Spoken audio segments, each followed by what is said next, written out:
In an era where YouTube is actively deleting AI slop, niches, your only moat is proprietary research. In this video, we're going to break down the Notebook production engine, a workflow that bypasses gist filters by grounding every script in high authority data. So stop guessing what your audience wants and start using data-backed gap analysis. And if you do that, you've got a great chance of dominating your niche. So Karl, I've been playing around with Notebook for a few weeks now, and I tell you what, it's absolutely blown my mind. So in this first slide, what we're looking at is dominating your YouTube niche with NotebookLM. Now, I know a lot of members aren't really looking at a platform like this to do competitive research, but I'm telling you now, that's all going to change after they watch this video. This has been a revelation to me, and I even mentioned to my members on Monday just what a great tool this is. So I suppose in today's episode, what we're going to do is we're going to go over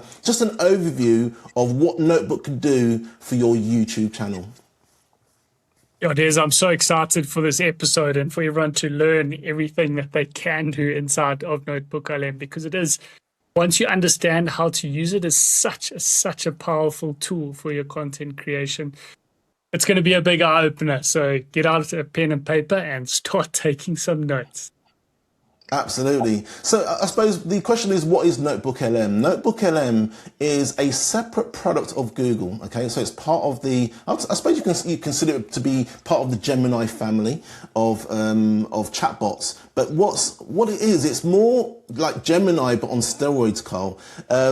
In essence, what you can do, you can still bring in things within Gemini. You can still upload, PDFs and documents and things. But with this, it just takes it to another level. So let's go to the next slide and just have a look at to see what you can actually do.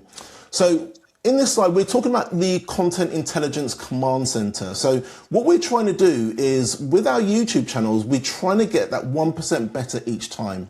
And yes, we can do lots of research on videos. Yes, we can read lots of blog posts, but what better way to actually get competitive research than actually, getting the research and getting the actual information from our competitor channels? So what it allows us to do is it allows us to bring documents, it allows us to bring transcripts, it allows us to bring anything to do with the channel, bring it into Notebook, and then analyze it, Karl. It's absolutely phenomenal. Yeah, Des, when you first showed me that we can actually pull in YouTube videos and get it to analyze it and give us insights into what's in there, it blew my mind. I think this is going to be a massive eye opener for everyone. Yeah. So on the slide here, we're showing that you can actually bring in YouTube transcripts. You can do web deep research, so you can bring in URLs from the websites as well, PDF documents. You bring it all into Notebook, and then what you can do, and this is what most people do, Karl, is they create nice little slides, for example. They create nice little visual maps and infographics. So this is kind of a really basic overview of what you can do. But honestly, this literally just touches the surface of all the things you can do. So let's get to the next slide. So what we're doing is we're bringing the URLs of their home pages, and we're saying the top 5, and we'll bring in those in. And then what we're able to do is use Notebook to do further research. What it does, it basically reads what's going on in their channels, and it allows us, with a series of prompts, it allows us to go through in so much detail and analyze these channels. Such a good way to start doing your competitor research. I mean, back in the day, we used to have to manually do all of this stuff. And with what Des is going to share with you now, you can see how much time it's going to save you and how you can actually extract the really important information that you need to use in order to be able to grow your channel and to really expand in a new way. I think, just understanding that you can pull 5 different channels and then analyze that all in one. It's like a system, hey, Des? And that's just crazy to me that you can do that all in one. Absolutely. And you know what? And I say back in the day, Karl, we're talking like 2 or 3 months ago. What we used to do is we used to bring in the transcript, okay, the transcript from somebody's video, bring it into a ChatGPT or Claude and analyze it that way. And that was quite revolutionary at the time, and that was only like 2 or 3 months ago. Now you can use a platform like NotebookLM and literally just put in the URL of that video. And I was telling you earlier, you can basically it allows you to actually scan all the transcripts, but you don't have to bring in the transcripts anymore. You just bring in the URL. But it allows us to actually find out what's going on in their channel. We can have a look at their hooks. we can look at the intro, and I've put on there as well, we can identify some content gaps as well. That's really huge when it comes to creating your own content and being really competitive in this space. It's not a case of just bringing in something new, it's actually seeing what your competitors are talking about and what they've actually missed in their script, in their video, and then bringing it to yours. Yeah, can we just double click on that, Des? I think just to ask you a few more questions. When you say identify the content gaps, are we chatting to it like we would chat to a Gemini or a Grok or a Claude? And how does that work? Just explain a little bit more for people that are completely new to the NotebookLM interface. Absolutely, yeah. So you're basically using it like any other chatbot. You've got a search bar at the very bottom where you can actually type anything that you want into that search bar. And the same way in which you use ChatGPT is the exact same way that you would use Notebook. So you basically prompt it with certain questions. And then going back to your question about the content gaps, there is certain information in certain videos that, even though they give great information, they don't give you all the information. So what you're looking to do in your competitor research is actually pull out all those things that they're missing, and Notebook will help you identify that and use them in your video. Yeah, so what the algorithm does, it looks at your video, it looks at what's already out there, and if your video is bringing in new information, it's more likely to show your video and resurface it to more people, literally down to the fact that you're actually bringing in different information that's already in the ether. I think that's amazing if you can identify what is new information and how you can, from your own unique perspective, introduce that new information into your niche. I mean, that's going to be super powerful for your growth and give you opportunities to get in front of a new audience. Absolutely. And I think the title of that slide says it all, finding the white space. So on the left-hand side on this slide, there's a lot of noise, there's a lot of things going on. What you're trying to do when you're uploading a new video is you want to try and find that white space, the actual content that's not already in the ether. You're going to hear us saying this a lot in this podcast, only because the algorithm has changed. No longer can you just upload something and hope for the best. We're trying to make you have a competitive edge in your niche, and you can only do that if you're bringing something new and fresh to your niche. And NotebookLM will help you do that. It's almost like you've got an entire research team working for you all at once, it is. Oh, yeah, absolutely, yeah. I mean, I think in 2026, the agent thing is going to be huge. So you're going to have several agents going out to do things for you. You're going to have one main agent that's kind of like your PR assistant, for example, or your admin assistant. And then that agent is going to basically be looking after other agents. That's coming. It's not here now for us as marketers, but it's coming, and it's coming on strong. And yeah, you're absolutely right, Karl. It's like having your own assistant. And I think that the reason why this podcast is really important, I think the reason why Karl and I are so excited to do this week in and week out, is we're trying to bring new concepts, new ideas for you to use. Instead of doing things the old way in 2024, 2025, we're now bringing you the things that YouTube is looking for in 2026. It's so important. Very powerful. So on this next slide, Karl, we're looking at the sentiment and the pain point analysis. Now, anyone that's making videos, what I'm going to mention a term that you've coined and I've coined several times, is the one problem, one solution video. Whenever you're trying to make content for your audience, you're more likely to attract them. You're more likely to be shown in the results if you're actually answering the problems they have. So in essence, what this does is, again, it extracts all what's going on the internet, extracts what's going on in somebody's website or somebody's channel, for example, extracts those, and it basically outlines what are the pain points that we need to target in our video. And Des, can this look at something like the comments on YouTube videos? Do you know what, Karl? That's a really good question. So what I would recommend members do or viewers do is literally go to the video itself, copy all the comments and actually bring them in as a source into Notebook. Then what it can do is it can actually analyze, just like we used to actually, analyze all the comments that are in that video, and it will start picking out the pain points, the problems that people are having, which will then allow you to make a better video, because then in your video you can answer those problems, those pain points. Yeah, getting all that information together and being able to identify those pain points so you can talk to them and help your audience with them, that's going to be a massive game changer.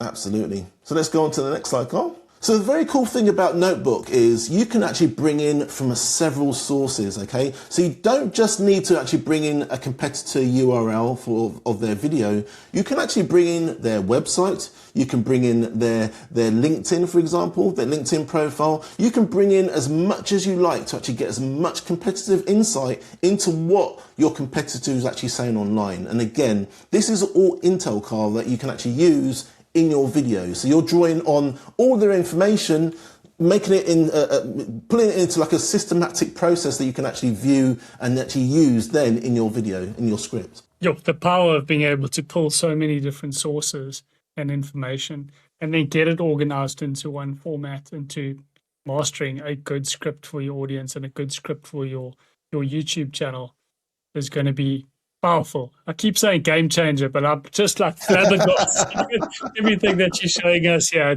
It really is. It's going to completely change the game of YouTube and how we as content creators really produce videos and organize and deliver the information. I mean, most of us are synthesizers of information. So we're learning, we collect that information, organize it. And this is just helping you fast track that process. I mean, when I started out on YouTube, I think it used to take me like 10 or 12 hours to collect all the information and study it and organize it for each video. Never, like I hadn't even started scripting or recording videos or anything like that. I mean, to be able to do this is just, you guys are lucky. You guys are very lucky. What you're getting There's today. never been a better time to actually make YouTube videos now, because using a tool like this, if you think about it logically, Carl, most viewers aren't actually going to be doing this. Most people that are making videos aren't going to be doing what we're telling you to do in this video here. Using Notebook, using a system to also get competitive advantage over your competition. And what I love about it as well, Carl, NotebookLM is actually free. They've got a free version and they've got a pro version, and you can do so much with the free version. Like you said, I'm jealous now because I wish when I first started that this was around. I think I'd probably got a lot further on ahead if I had something like Notebook, like this system here. So one of the interesting things that you can do, and we're talking about pulling all that information into one notebook so you can have a conversation with it. One of the really cool things that NotebookLM lets you do is create an audio overview from the sources that you've brought into it. So if you add your 5 YouTube channels or competitors that you want to look at, you can then create an audio overview, and it's going to create a podcasty style, and it's normally 5 or 10 minutes. It's different for the amount of information you put in, but it outputs this little mini podcast summarizing the information, the documents and the YouTube videos and the YouTube channels that you've inputted into the notebook. And then the really cool thing is you can actually jump into this conversation and be like, hey, what did you say about Dez's channel? What was he talking about in X video? And you can actually get in on the podcast and discuss with them. Then obviously the LLM has to then go back to the information. It checks quickly and then it responds with what you're asking about in a specific part of the document. And I think this is just unbelievable to get in and play with and start talking to it, because a lot of where we're heading, and I know Des has made a very good video on this and how he stopped typing. We type to do everything on these LLMs. And this is just a little window into where we're moving to. It's going to be more voice controlled, like you're having a conversation with a friend, and just interact with the information through a conversation. Excellent. Do you think this is something you're going to use with your content, Carl? I mean, I personally, yes, I've played around with this feature. What I'm asking is, I'm not too sure whether I would actually use it. I think it's a nice toy or a nice something to play with, but I don't know, how would it give you a competitive advantage by doing or using this system? I think it's going to let you process information a little bit quicker. So a little bit harder on the analyzing competitors side to execute. But if there's a 2 or 3 hour podcast from a YouTuber that you enjoy, like say you like Des and Our podcast and you want to summarize it, you can pop it into NotebookLM and it'll create this audio summary. So you might not have an hour or 2 hours to consume everything that's in there. It's going to pull out the most important parts that we speak about. And then you can jump into that audio and say, what did Des say about pulling out the pain points from my competitors. And it'll just go into the section where Des really dived into that and give you Des's golden nugget from that section. And I think that's where it's powerful in processing the information that you're dealing with, to just pull out the important things that you need to execute on a certain video, or to share knowledge with your community. If you're sharing the updates that we're giving in this video with your community, then it's a nice way to just pull the high level points and clarify what Des was talking about, or getting it to explain it again is a really nice way of using it. Sure. So I'll ask the question again. Would you actually use this in your content? Is this something that you would use as well? Or is it something that maybe you advise some of your members to use as something they can use in their videos? I think I'm going to start using it. There's in the research phase, it's quite nice to have the conversation to get the clarity. I'm finding myself a lot more using the speech to text inside of Gemini, because I feel like if I explain the prompt with my voice, it comes out a lot more detailed and a lot more specific than if I try and type it. If I try and type it, it's very broad and it's a lot shorter. Whereas when I'm doing the voice side, I kind of clarify it, or I explain what I'm meaning, or if I make a mistake, I go a little bit longer while I'm talking, which is quite an interesting way of almost reasoning in your prompt. And I think that will help a lot in this research phase. Is, no, I'm actually looking for this perspective, or no, I want to speak to this exact pain point for my viewer. Like, go and pull out the important research that I need to understand from this 200-page research paper that I'm not going to go and read the whole thing, but I want the 2 or 3 important statistics that I can share with my audience. I totally agree. And you know what? That's a tip for viewers as well, Karl. If you're going to use these chatbots now, I actually recommend that you actually use your voice to actually type in, or to actually, get it to type into the actual chatbot. Obviously, most of them have it now. Gemini definitely does. ChatGPT does. So instead of physically typing it in, actually press the button where you can actually say what it is that you're actually looking for. And you'll find that you're going to get so much more information and so much more output from the actual chatbots if you actually do that rather than typing it in. So yeah, that's a really good point you make there. And just another bonus tip there for everyone. If you do have a funny accent like me, and Gemini doesn't like your accent, it doesn't get your words correct, I've started using an app called Super Whisper. There are lots of other voice-to-text apps that are out there, but it's much better at understanding my kind of accent. And what I really like about it is if I make a mistake, it corrects it, and it formats it in a really nice way. So the text that comes out in my final prompt is actually a whole lot better because of the tool. So yeah, I've been using Super Whisper for a few weeks now, and it's been really powerful.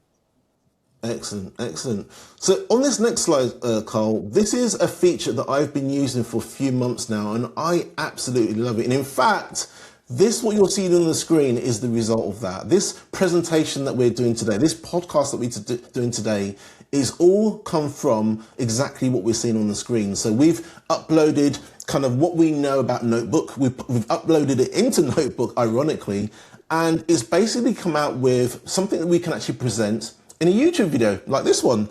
And this is what we see on the screen. So in essence, what you do is you bring in lots of sources of the thing that you want to talk about. Okay. I generally like to put in an overview first of what do I want in these 10 or 12 slides. So I put that into actual Notebook first, and then I ask Notebook, what else can I bring in that would be helpful? And then I bring those sources in, and then I create a document like this. This is a PDF, by the way, that we're looking at on the screen, but I create a PDF to actually use as a presentation in the videos. I've shown this to members. I know you've shown it to members, and it's now surprising now that so many members now are using this in their presentations. So in essence, what happens is you bring in the information, Notebook kind of synthesizes it, and using your word, that synthesizes it, and it actually brings out an output like this. Now, I didn't tell it to put the blue pen in the middle there. I didn't tell it to actually put any green background on the actual behind the text. I didn't tell it to put the tick at the very bottom of the slide. it does that, and it's basically drawing in from all the things that are working really well in other presentations and bringing it to our presentation. Now, if I wasn't happy with the overall design, Karl, what I could do is I could give it a prompt of the type of style I want. So let's say, for example, a cyberpunk sort of vibe going on the slide. If I would have said that, then this slide would have looked very different. But I just left it up to Notebook to actually go around, see what's working really best for this type of topic that we're talking about, and I allowed it to present it in the way that you see on the screen. Very cool. It looks really good. I like these slides. They're really cool, aren't they? I suppose in the early days when we started using them, they were putting in too much detail, and I see people still using it that way, but you do need to prompt it properly. You do need to say, in fact, I think from memory, I think I said to use an Apple-esque aesthetic for the slides. So it's made them very, very simple, and it hasn't actually put in too much information on the slide. So we could absorb it, and obviously the viewers that are watching this now, they can absorb it as well. Yeah. Des, can you just explain that again? You said the Apple-esque style. Can you just explain how people do that in NotebookLM? Because in the beginning I was just clicking the create slides. You can just walk through just the basics of of course I can. I think most people will agree that the way Apple present themselves, the way they present things in a document, the adverts, for example, they're very, very simple, and there's such a nice contemporary feel to it. So in order to actually do that with Notebook, in order to get these type of slides, what you have to do is you have to prompt it to actually create the slide in that way. So personally what I did, this is a little tip for you, I went into Gemini and I basically said, I need to actually create some slides that me and Karl are going to present today in this podcast, but the only difference is I want them to be Apple-esque, and I use that word. Now, when I use that word, Gemini now understands what it is I'm trying to do, okay? It understands when I say Apple-esque, it knows that the aesthetic that Apple uses, it knows it needs to use it within the actual slides. So then it gives me a prompt, and with that prompt, I then take it from and with that prompt, I take it from Gemini and I bring it to Notebook, and that's the kind of the output that you see here on the screen. So very quickly, Karl, this is the show, don't just tell. So what we're doing is we're pulling in very, really detailed stats from PDFs. And again, we're outputting it with NotebookLM as well. So again, this is something you can do with a lot of chatbots, but you can actually display it visually with NotebookLM. So you're bringing in really heavy stats, letting Notebook synthesize it, and then you actually producing an output. And I believe you can do infographics, you can do slides like this, you can do you can output as data, so it's data in an actual graph. What do you think about this? Is this something you would use in your videos? I think it's so amazing, especially if you're trying to explain or teach a concept. Being able to visually show it helps so much, especially in video format. So I think it's very, very powerful to be able to show them that. Maybe if you can just walk through how that works and how it looks inside NotebookLM, Des? Yeah, sure, of course I can. Yeah, so you've got several options on the right-hand side here, Karl, and you've got several options. So you've got audio, you've got video, you've got reports, you've got a quiz, you can do data tables, you can do slide decks, you can do mind maps, you can do flashcards.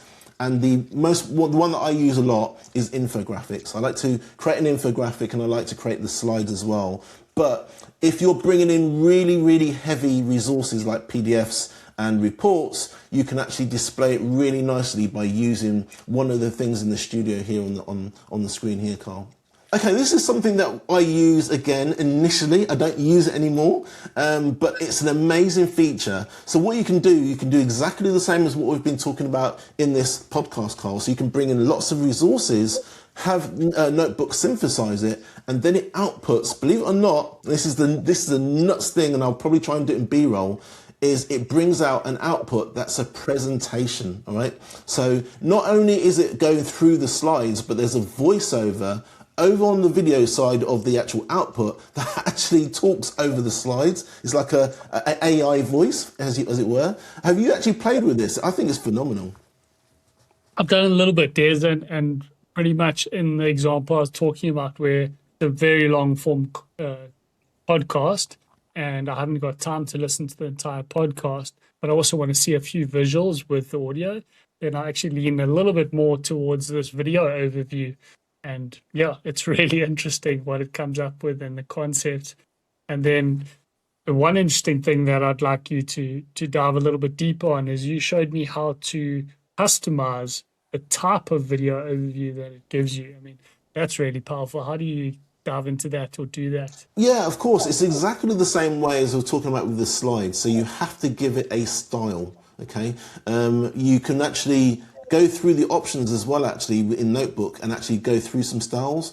But if you want to, customize it yourself, you would actually create a prompt in Gemini of the style that you want, bring it into Notebook, and then it would basically output the actual video slides the way you want it to look and feel.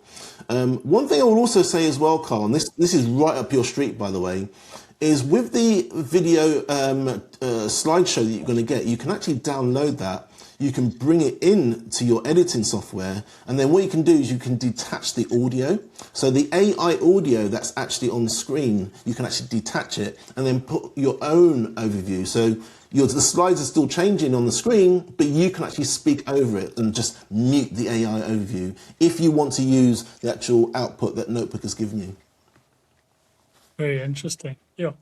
So this is going to be the power of repurposing now, Karl. So, I'm a massive fan of repurposing. I make one video and I distribute it to many different places using a piece of software.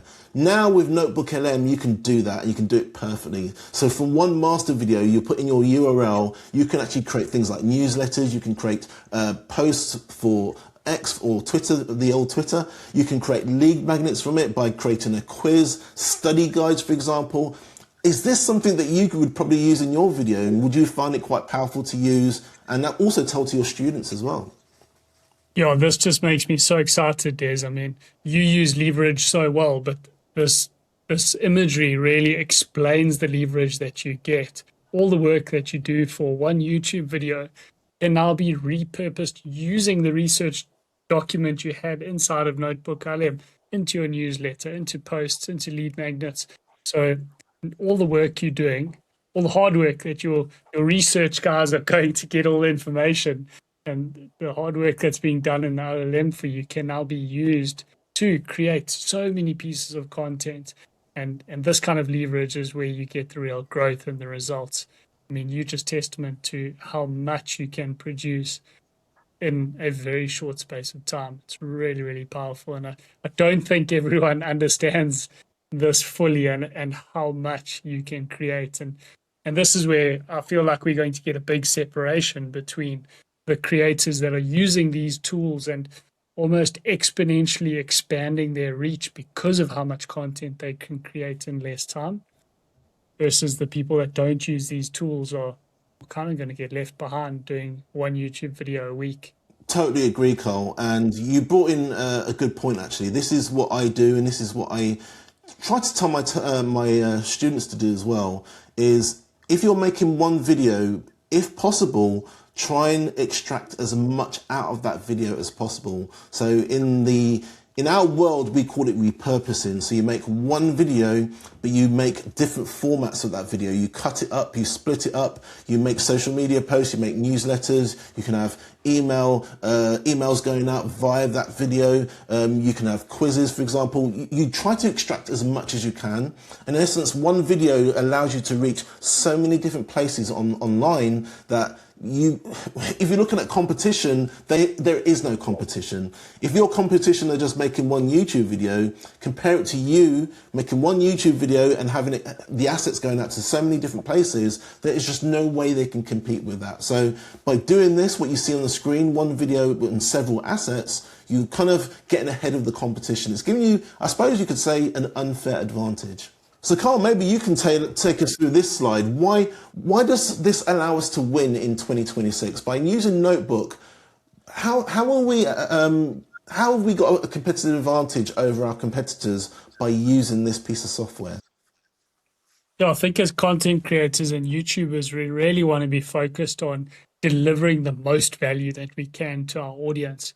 And this is how you can do that now, using this tool, using the leverage to research and access more information. So the videos that you synthesize and the information that you then deliver to your audience is more powerful, it's more valuable, and we're kind of packing more value into every single minute because we've been able to do such good research and to use the tools to make you a better creator. If you focus on serving your audience, then you using this tool to the best of its ability, using all the leverage to create the content for your audience will help you make better videos. I mean, Des, from your experience, how have you felt in implementing this, and what has it done for you in having this system in place? Oh, Karl, I'm going to use that famous chatbot word. It's a game changer. It's a huge game changer.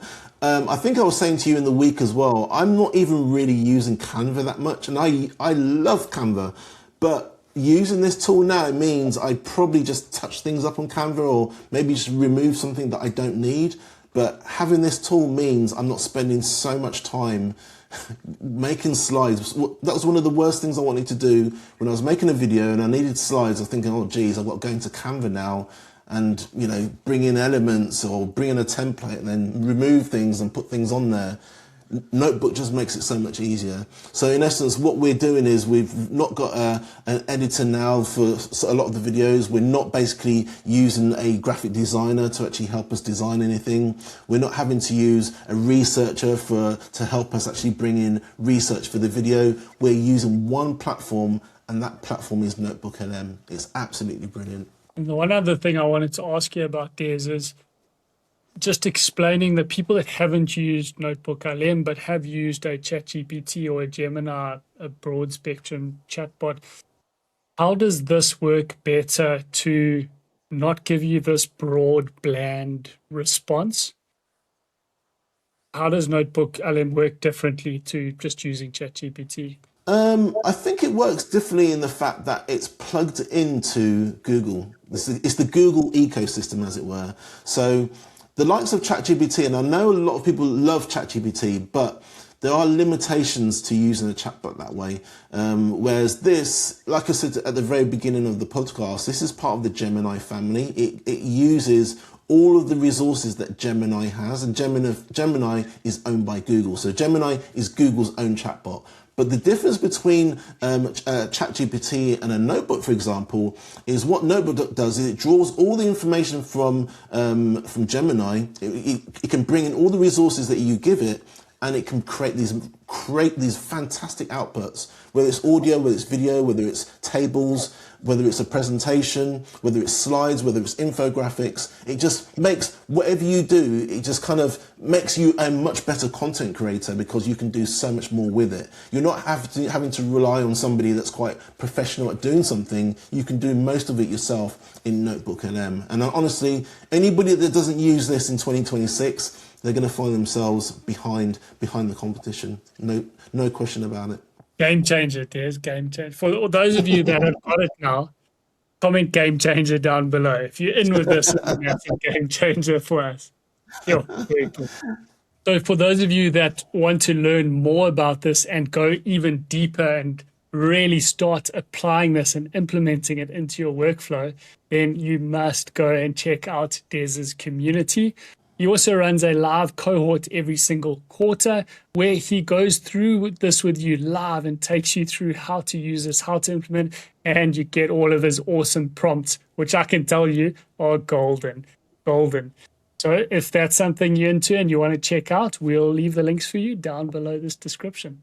So Karl, I've really enjoyed it this week. This has been one of my most favorite topics to talk about is NotebookLM. And I suppose the reason why I love talking about it is because it's revolutionary. It's going to change the lives of so many podcasters, so many content creators, so many YouTubers.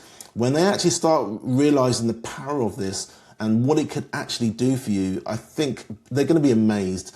So in essence, what we've got on the screen here is step one. You're building your competitor intel with Notebook today. You're bringing in all your competitors, you're analyzing them, you're synthesizing them. A nice Karl word. I'm going to start using it now, Karl. You're going to start synthesizing all the information, all the data, and actually coming out with a report, because you can create reports with NotebookLM and really just get kind of an understanding of what your competitors are doing. You can look at the hooks, you can look at the intros, you can look at whether they've got open and closed loops, whether they're storytelling in the way they actually do it. You can actually learn so much just by putting it through NotebookLM. And honestly, it's saying a 24/7 tool. I honestly believe that when you start using it, you're going to use it all the time, all day, every day. So for those of you that are still watching here, we really want you to take this information and put it into action. And like Des says, that first step is going to be building out your competitor Intel notebook today. And if you get stuck on any of it, that's where Des's community is perfect for you guys. You can create a post in there, say, Des, I tried this, it didn't work, and the Des will be there and he'll be able to help you sort out all your problems. He's really good at this. So for those of you that do get stuck anywhere along the way, make sure you jump into Des's community and help him.